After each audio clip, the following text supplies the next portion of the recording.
बोल कृष्ण कन्हैया लाल की, बोल सतगुरुदेव भगवान की। जय जय श्री राधे, जय जय श्री राधे। आज हम आपका परम सौभाग्य है जो पूज्य गुरुदेव भगवान यहाँ पधारे। आज श्री धाम वृंदावन से पूज्य गुरुजी महाराज आए। एक बार आप सभी लोग खड़े हो जाएं, सभी खड़े हो जाएं। बोल कृष्ण कन्हैया लाल की, बोल सतगुरुदेव भगवान की। जय जय श्री राधे। बोल कृष्ण कन्हैया लाल की, जय जय श्री राधे। बोली सतगुरुदेव भगवान की। करता करे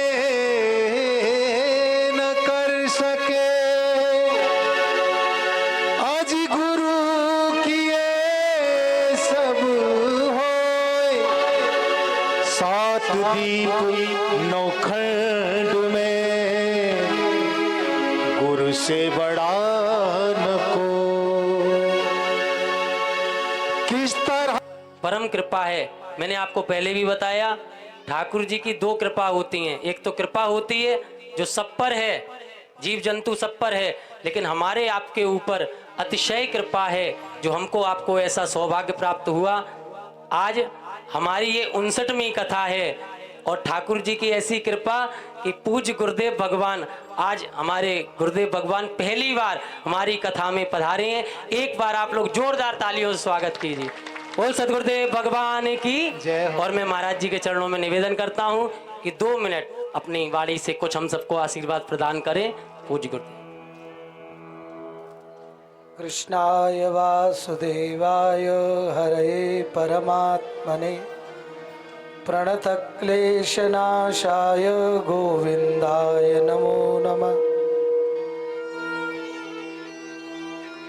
बोलो जय श्री राधे, जय श्री राधे। क्या बात है, पीछे एकादशी व्रत है क्या आज? आज तो पंचमी है, हैं? फिर इतना धीरे क्यों? और आज एक नहीं, दो दो तीन तीन प्रसन्नताएं हैं। श्रीमद् भागवत जी का आनंद तो व्यास जी के द्वारा आप ले ही रहे हैं। आज बिहार पंचमी भी है, श्री बिहारी जी का जन्मदिन है।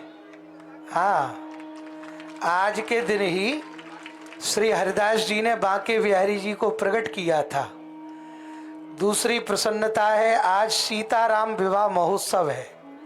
श्री सीताराम जी का विवाह भी आज के ही दिन हुआ था। ये मार्गशीर्ष का महीना है। मासानाम मार्गशीर्षो हम। भगवान गीता जी में, श्रीमद् भागवत जी में कहते हैं, मासों में जो मार्गशीर्ष महीना है वो मेरे ही रूप है। तो आप सब सौभाग्यशाली हैं। जीवन का जो परम लक्ष्य है, जीवन का जो परम मंगलमय लक्ष्य है, श्रीमद् भागवत जी को आप श्रवण कर रहे हैं। तेने वांग्मयी मूर्ति प्रत्यक्षा वर्तते हरे। भगवान की वांग्मयी प्रतिमूर्ति है जो आप हमारे व्यास जी के द्वारा इतने आनंद के साथ श्रवण कर रहे हैं। देखिए, आपके हमारे भजन का, पाठ का, पूजा का फल क्या है? हमारी संपत्ति बढ़े, हमारा व्यापार बढ़े, ये उसका सच्चा फल नहीं है। सही बात यही है, हमारे भजन, पाठ, पूजा सबका सच्चा फल यही है कि हमारा प्रेम ठाकुर जी में बढ़े, हमारा प्रेम उनके प्रति बढ़े। धन तो आप अपना कर्म करके भी कमा सकते हो। धन के लिए आपको ज़्यादा परेशान होने की जरूरत नहीं। भगवान की आवश्यकता नहीं है धन के लिए। हम लोग सोचते हैं कि पाठ पूजा करेंगे तो भगवान हमारी धन से पूर्ति करेंगे, नहीं, वो तो आपके कर्म से ही प्राप्त हो जाएगा। श्रीमद् भागवत जी की कथा ऐसे विज्ञ, ऐसे विद्वान, भगवान के प्रेमी हमारे श्री व्यास जी महाराज के द्वारा आप श्रवण कर रहे हैं। तो हमारे जीवन का एक लक्ष्य होना चाहिए। श्रीमद् भागवत जी से जब कुछ मांग कर जाएं तो भागवत जी से ठाकुर जी को ही मांग कर जाए। और क्या मांगना है? यही कथाकार को भी मांगना चाहिए और यही श्रोता को भी मांगना चाहिए। यदि दोनों का, परीक्षित को भगवत प्राप्ति क्यों हुई? क्योंकि भावना इतनी उत्कृष्ट थी। कथा कहने वाले क्या भागवत जी में और नहीं थे?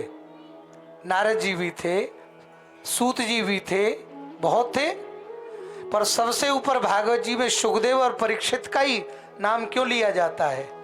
केवल भावना के कारण।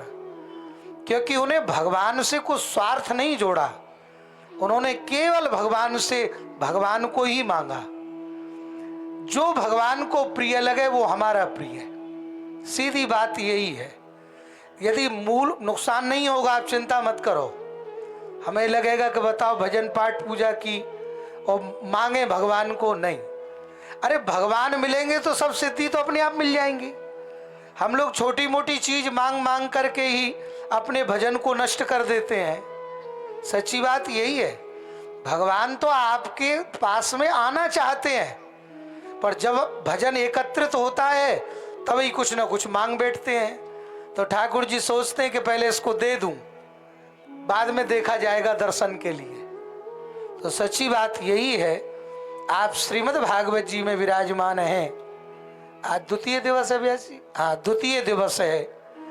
और सच्ची बात यही है, दिन दिन जितने बढ़ते जाएंगे कथा का क्रम, पहला ज्ञान पक्ष से चलता है 3 दिन, फिर 2 दिन भक्ति पक्ष से चलता है और अंतिम 2 दिन वैराग्य पक्ष से चलता है।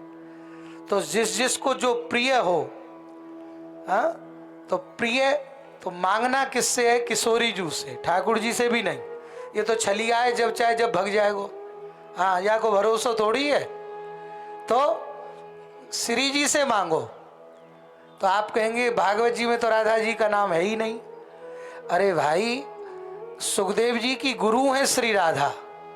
अब एक बार राधा कहते हैं तो 6 महीना समाधि लग जाती है, और परीक्षित की उम्र तो 7 दिन की है। तो कैसे कथा हो? तो इसलिए गुप्त रूप में नाम रखा राधा रानी का। तो जो उसका पात्र है उसको दिया जाए वो राधा नाम। तो किशोरी जू से मांगो। देखो, जब कोई प्रेमी, प्रेम का ये संसारी प्रसन्न होता है तो जिससे प्रेम हो वो अपनी वस्तु दे देता है। तो जब किशोरी जू हमसे प्रसन्न होंगी तो हमारा हाथ ठाकुर जी के हाथ में पकड़ा देंगी। क्यों? क्योंकि वो उनकी प्रिय है। तो प्रिय को प्रिय दी जाती है, पर प्रिय दी कब जाएगी? अरे जब घड़ा खाली हो तभी तो कुछ भरा जाए। अब भीतर तो हमने ईर्ष्या, द्वेष, कपट, लोभ, दंभ सब छुपा रखा है। तो मिले कहां से ये बताइए? तो पहले वो तो खाली कर लो। तो अपने घरों में सब खाली कर करके आओ, पात्र बढ़िया रखो। पात्र बढ़िया होगा तो ठाकुर जी की कथा भी प्रविष्ट कर्ण रंध्रे न, हमारे कर्ण रंध्र के द्वारा हमारे हृदयस्थ में प्रवेश करेगी। ऐसे विद्वान ब्राह्मण के द्वारा आप लोग कथा श्रवण कर रहे हैं। नाम भी इनका इतना बढ़िया है, श्री ऋषभ देव जी हैं। जैन धर्म के प्रवर्तक हुए हैं ऋषभ देव जी। जैन धर्म ऋषभ देव जी से ही प्रारंभ हुआ है। ऋषभ देव जी ने 18 सिद्धियों को ठुकरा दिया था कि 18 सिद्धि नहीं चाहिए। क्यों? क्योंकि सिद्धियां सुख तो देती है संसार का, पर ठाकुर जी से नहीं मिलाती सिद्धियां। इसलिए सिद्धियों को नहीं मांगना है हमको, हमको ठाकुर जी से सिद्ध को मांगना है, ठाकुर जी को मांगना है। ये भावना आप अपनी उत्कृष्ट रखेंगे तो निश्चित भगवान की कृपा आप सबके ऊपर होगी। ये मंगल काम। ज्यादा कथा के बीच में नहीं बोलना चाहिए, हाँ, क्योंकि जब प्रवाह चल रहा होता है तो बीच में नहीं ज्यादा बोलना चाहिए। ये नियम विरुद्ध है, पर मजबूरी है, मुझे आगे भी जाना था। और व्यास जी ने कहा कि नहीं, आप आ रहे हैं तो जरूर होके जाइए। तो इसलिए खूब आप सबके प्रति मंगल कामना करते हुए आपका प्रेम ठाकुर जी के प्रति बढ़ता रहे। श्री व्यास जी आपको ऐसे ही भगवत कृपा करते रहें, आपका जीवन मंगलमय रहे। सर्वे भवन्तु सुखिनः, सर्वे सन्तु निरामय, सर्वे भद्राणि पश्यन्तु, माँ कश्चित् दुख भाग भवेत्। आपका जीवन मंगलमय हो, आनंद रहे और ठाकुर जी की भगवत प्राप्ति करते रहें। इसी मंगल कामना के साथ में जय श्री राधे। बोलो भागवत भगवान की जय। जय श्री राम।